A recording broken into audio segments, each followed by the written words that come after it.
Dear students, welcome to the class.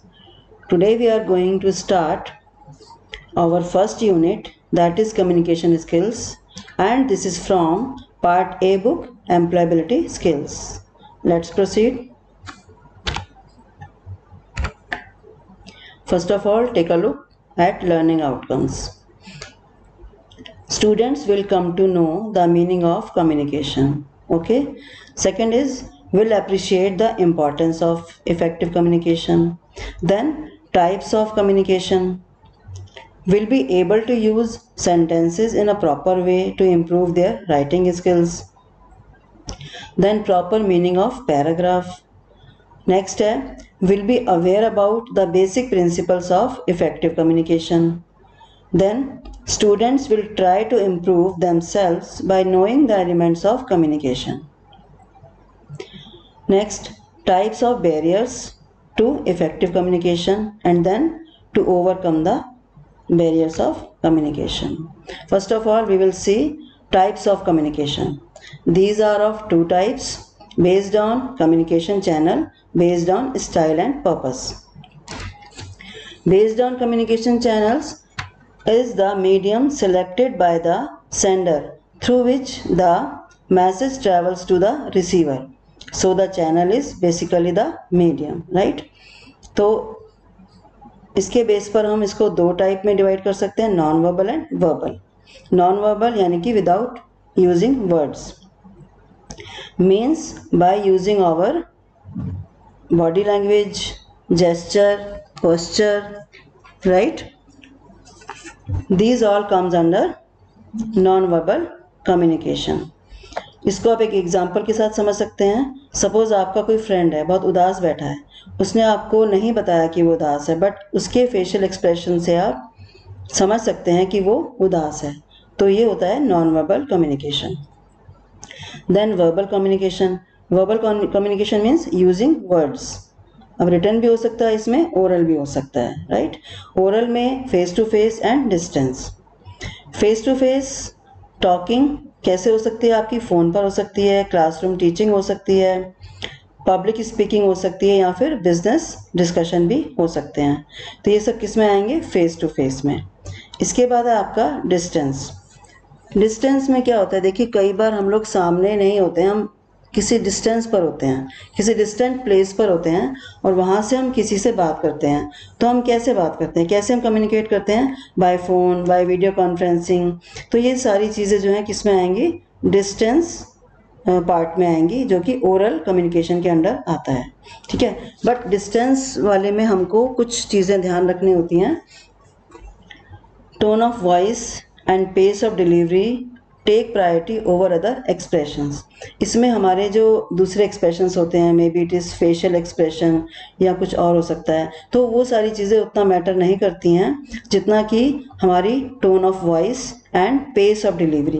यानी कि हमारी वॉइस कैसी है, हमारी पिच कैसी है, हम किस तरह से बात कर रहे हैं, बहुत लाउड होकर बात कर रहे हैं, या बहुत ही मतलब लो वॉल्यूम में बात कर रहे हैं, या हम बहुत स्पीड में बात कर रहे हैं क्या. तो ये सारी चीज़ें मैटर करती हैं इसमें, हमको किस तरह से फ़ोन पर या वीडियो कॉन्फ्रेंसिंग के थ्रू बात करनी है, ठीक है.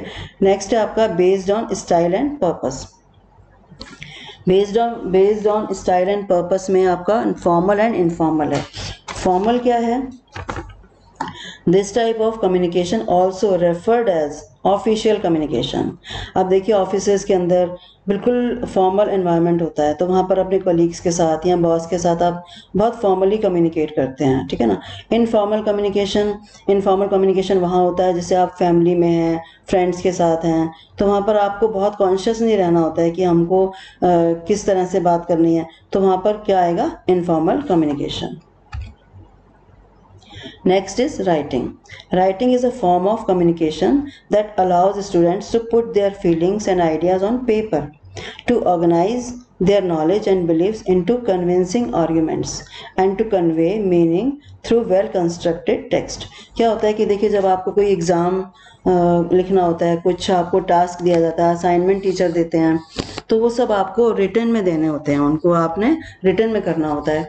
तो उस समय आपको अपने आइडियाज़ को, अपनी फीलिंग्स को, जो भी आपकी नॉलेज है, या जो भी आप इस तरह के सेंटेंसेस लिखना चाहते हो कि टीचर आपसे कन्विंस हो जाए, तो वो आप सारे फैक्ट्स उसमें डालते हैं। तो ये सारा कुछ क्या होता है, एक वेल कंस्ट्रक्टेड फॉर्म में होना चाहिए। जो आपका टेक्स्ट है ये वेल कंस्ट्रक्टेड फॉर्म में होना चाहिए। तो इसके लिए बहुत सारी चीज़ें आपको ध्यान में रखनी चाहिए।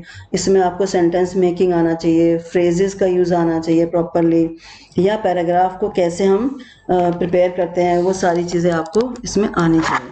तो first of all sentence as you know very well कि सेंटेंस क्या होता है। Sentence is a group of words that communicates a complete thought. Sentence क्या है, ग्रुप ऑफ वर्ड्स है जो कि कंप्लीट सेंस को कम्युनिकेट कराता है। मतलब जैसे राजू गोज टू स्कूल, तो कंप्लीट सेंस इसमें समझ में आ रहा है। एंड फ्रेज क्या होता है, phrase is also group of words but does not make complete sense. यहाँ पर कंप्लीट सेंस नहीं होता है। जैसे राजू गोज या अ ब्यूटीफुल होम, यहाँ पर वर्ब और ऑब्जेक्ट का कॉम्बिनेशन नहीं होता है, बट ओनली फ्यू वर्ड्स ही होते हैं। फ्रेजेस के टाइप्स हैं prepositional phrase, appositive phrase, participle phrase, gerund phrase, infinitive phrase. Next, 4 types of sentences. First of all, declarative sentence, then interrogative sentence, exclamatory sentence and imperative sentence. तो इनके बारे में थोड़ा सा देख लेते हैं। डिक्लेरेटिव सेंटेंस क्या होते हैं, जब हम किसी को सिंपली कुछ बताते हैं, डिक्लेयर करते हैं, और इन सेंटेंसेस को हम कैसे एंड करेंगे, पीरियड से। ठीक है, इसका एग्जांपल देख लेते हैं। जैसे I am going to school, तो सिंपली मैं बता रही हूँ कि मैं स्कूल जा रही हूँ, राइट। और नेक्स्ट है interrogative sentence.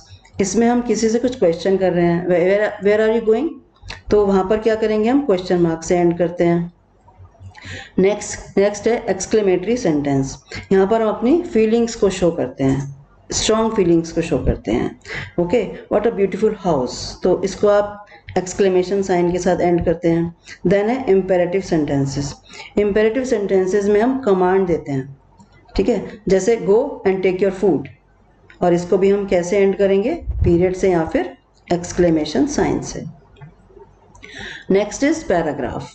A paragraph is a series of sentences that are organized and coherent and are all related to single topic. ठीक है, तो पैराग्राफ क्या होता है, एक सीरीज ऑफ सेंटेंसेस होता है जो कि एक ऑर्गेनाइज्ड वे में होना चाहिए और कोहेरेंट होना चाहिए, यानी कि जो सेंटेंसेस का सीक्वेंस है वो प्रॉपर होना चाहिए। तो a paragraph should be as long as short as it needs to be express. मतलब जो बात हमसे पूछी गई है, पैराग्राफ में लिखने के लिए बोली गई है, वो उसकी लेंथ भी अकॉर्डिंगली ही होनी चाहिए, रिक्वायरमेंट के अकॉर्डिंग ही होनी चाहिए। तो ये सारी चीज़ें हमारी पैराग्राफ के अंदर आती हैं। Then elements of communication. Communication is a two way exchange of information. देखिए, जो कम्युनिकेशन होता है इसमें two way exchange of information होता है, यानी कि अगर किसी एक पर्सन ने कुछ पूछा है तो दूसरे पर्सन को उसका आंसर करना होता है, तभी कंप्लीट कम्युनिकेशन माना जाता है। तो जब हम इंफॉर्मेशन दे रहे होते हैं तो उस टाइम हम किस किस फॉर्म में दे रहे होते हैं, हम बोल कर दे सकते हैं, लिख कर दे सकते हैं, और जब हम रिसीव कर रहे होते हैं तो हम सुनकर और फिर पढ़कर रिसीव करते हैं। बट सबसे इम्पॉर्टेंट चीज़ है elements of personal communication. Personal communication कैसे इफेक्ट करता है, इसमें 3 चीज़ें होती हैं, spoken words, voice tone, body language.